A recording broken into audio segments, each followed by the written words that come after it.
Assalamualaikum warahmatullahi wabarakatuh. Hai sahabat sehat, kembali lagi bersama saya Sri Wahyuni SKM MKes. Sahabat, kali ini saya akan membahas mengenai diabetes mellitus.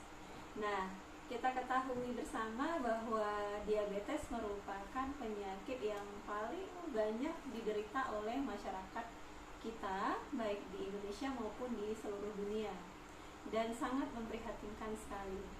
Nah, maka itu ayo kita kenal bagaimana yang dimaksud dengan diabetes atau apa itu diabetes. Diabetes mellitus adalah penyakit yang ditandai dengan tingginya kadar gula di dalam darah. Nah, glukosa atau gula adalah komponen atau sumber energi utama bagi tubuh kita. Namun, pada penderita diabetes, glukosa tidak bisa digunakan oleh tubuh dengan efektif. Kadar gula darah diatur oleh hormon insulin yang diproduksi oleh kelenjar pankreas. Nah, hormon insulin membantu sel tubuh kita untuk menyerap gula di dalam darah sehingga kadar gula darah kita tetap dalam batas normal. Pada penderita diabetes, pankreas tidak mampu memproduksi insulin atau tubuh tidak bisa menggunakan insulin secara optimal. Akibatnya apa? Akibatnya sel tubuh tidak dapat menyerap dan mengolah glukosa menjadi energi. Nah, glukosa yang tidak diserap oleh tubuh bagaimana? Glukosa yang tidak diserap oleh sel tubuh dengan baik tidak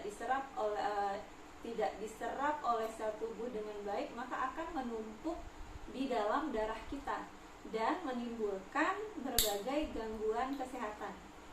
Maka jika tidak diatasi dengan baik, diabetes akan berakibat komplikasi.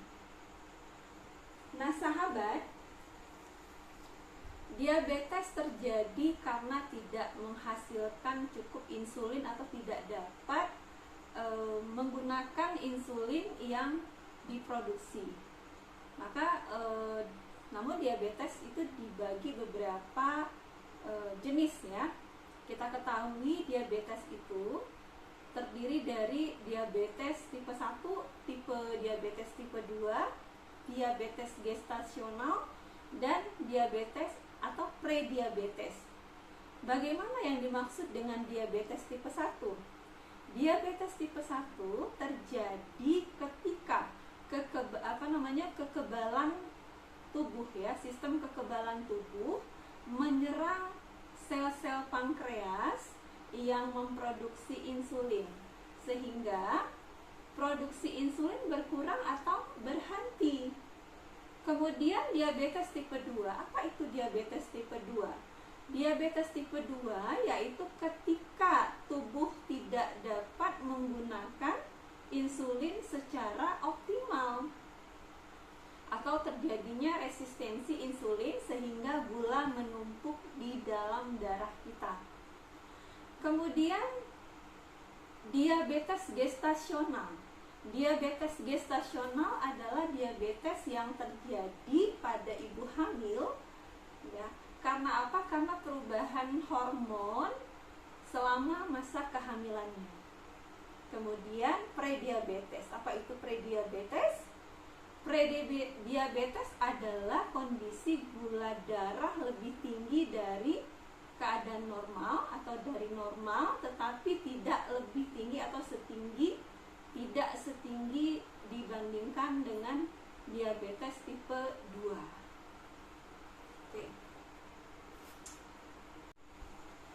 Oke sahabat, ada beberapa faktor yang menyebabkan risiko seseorang itu terkena diabetes ya. Nah, faktor-faktor ini tapi tergantung jenis diabetesnya ya, tergantung jenis diabetes itu sendiri. Nah, seseorang yang lebih berisiko terkena diabetes tipe 1 biasanya memiliki faktor-faktor risiko, misalnya yang pertama berusia 4-7 tahun atau 10-14 tahun ya. Kemudian memiliki keluarga dengan riwayat diabetes tipe 1. Kemudian menderita penyakit yang disebabkan oleh infeksi virus, menderita penyakit autoimun ya, pernah mengalami cedera pada pankreas akibat infeksi, kemudian pada penyakit kecelakaan ya, tumor ataupun efek samping setelah mengalami operasi besar. Nah, itu untuk diabetes tipe 1. Kemudian sebelum seseorang terkena diabetes tipe 2, biasanya pada umumnya ia akan menderita prediabetes dulu ya, prediabetes. Kemudian bagaimana faktor prediabetes, faktor risiko prediabetes? Faktor risiko diabetes prediabetes sama dengan diabetes tipe 2 ya. Karena apa? Karena jika tidak ditangani, kondisi dari prediabetes akan berkembang menjadi diabetes tipe 2. Nah, beberapa faktor risiko dari prediabetes dan diabetes tipe 2, yang pertama itu karena berusia lebih dari 45 tahun ya, lebih dari 45 tahun, kemudian memiliki keluarga dengan riwayat diabetes tipe 2 ya. Kemudian karena jarang beraktivitas fisik dan berolahraga, menderita prediabetes, kemudian menderita kolesterol tinggi, menderita tekanan darah tinggi atau hipertensi, dan memiliki polycystic ovarian syndrome ya, ovarian syndrome atau PCOS.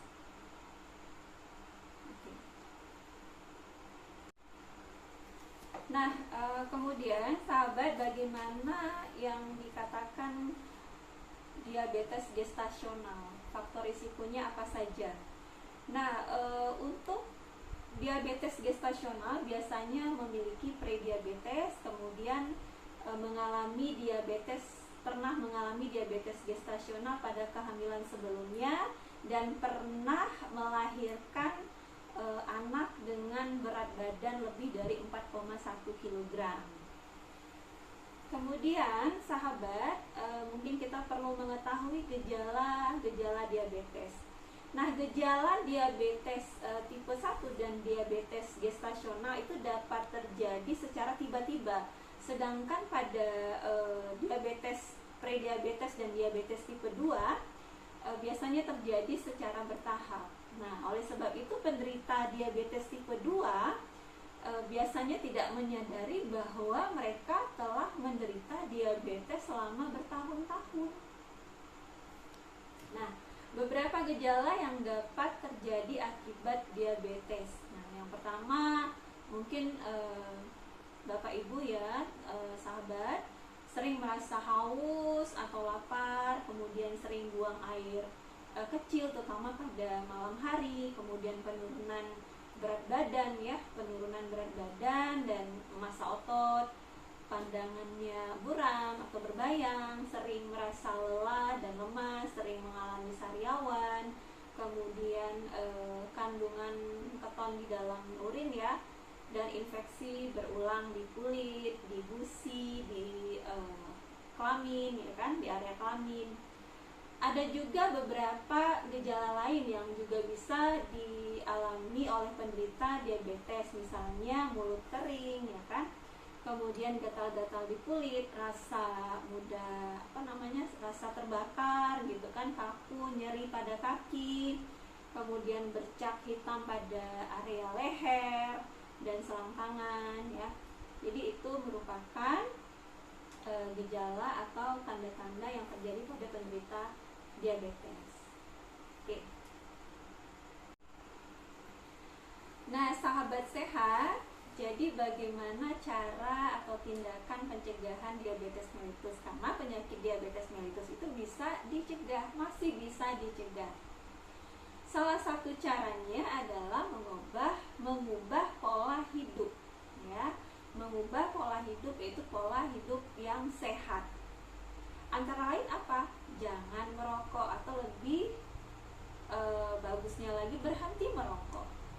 Kemudian mengatur pola makan dengan cara seimbangkan kadar gula darah dengan diet dan ikuti cara memasak yang sehat.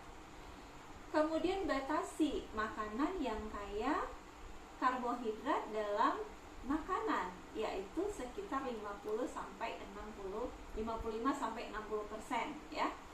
Kemudian batasi pilih karbohidrat kompleks, bukan karbohidrat sederhana. Karbohidrat kompleks itu seperti apa? Jagung, ya, kentang. Kemudian kalau karbohidrat sederhana biasanya di beras, ya kan? Kemudian perbanyak makanan yang kaya serat, batasi konsumsi lemak kurang dari 30% dari komposisi makanan. Pilih makanan yang kadar lemaknya rendah, ya, misalnya ikan, daging tak berlemak, ayam tanpa kulit, ya. Masak makanannya direbus atau dikukus, jangan digoreng. Nah, jika mengkonsumsi susu, pilih susu yang non fat atau low fat, ya.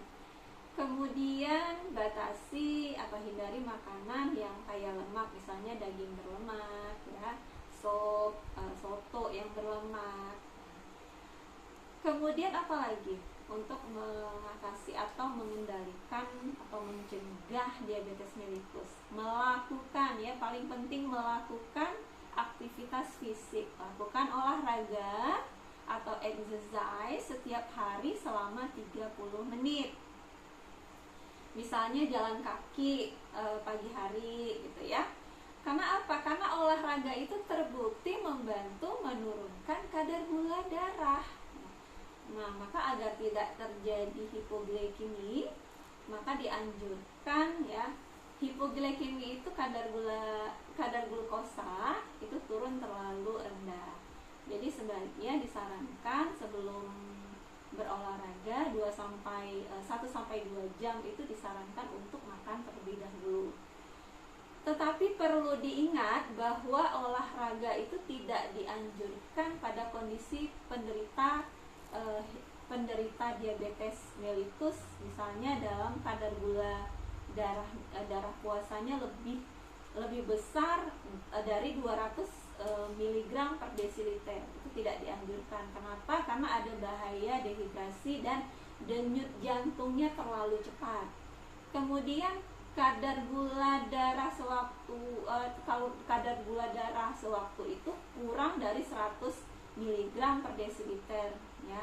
Jadi takutnya ada bahaya hipoglikemi. Kemudian karena sakit, jadi pada saat sakit tidak dianjurkan olahraga karena bisa terjadi cedera atau hipoglikemi. Selanjutnya, menjaga berat badan ideal. Maka jika mengalami kegemukan atau obesitas, diperlukan usaha untuk menurunkan berat badan hingga mencapai berat badan ideal. Nah, berat badan agar tercapai rentang yang sehat, ya. Berat badan yang berlebihan dengan timbunan lemak akan menyebabkan insulin tidak mampu bekerja secara efektif. Dan yang terakhir, jaga atau periksa gula darah dan kadar HbA1c secara rutin. Maka deteksi dini diabetes, ya, deteksi dini diabetes mellitus atau melalui pemeriksaan gula darah dapat dilakukan melalui posbindu PTM atau memeriksa diri langsung ke unit layanan kesehatan seperti puskesmas dan klinik dan rumah sakit. Maka sahabat, demikian bahasan kita tentang diabetes mellitus. Tetap sehat. Salam sehat. Assalamualaikum warahmatullahi wabarakatuh.